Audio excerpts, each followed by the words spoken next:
speak, we're told shut up, or we're going to But fight you. you're a top coach, and there's a coaches association, and the coaches association has a vote, or, at least one arm of the coaching Well, association. several years ago, Yes. I was banned by the JFF for taking them to court, and I was not allowed to take any of their coaching courses, and they don't recognize any of my coaching courses that I have from Europe.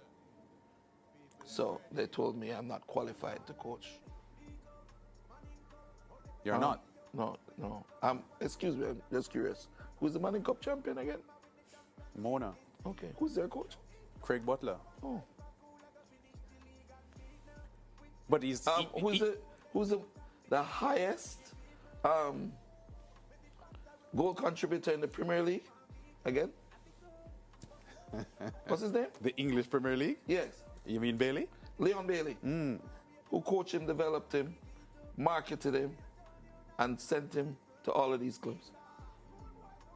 Is it me? Yes, I think so. I know people would like to think otherwise, but you heard of Dujon Whisper Richards at 11? Yeah. Who coached him from 11 years old to Chelsea, first team? C. Butler. So maybe I should be teaching your courses. Maybe you should be coming to me and asking me what I learned overseas, instead of using whatever tools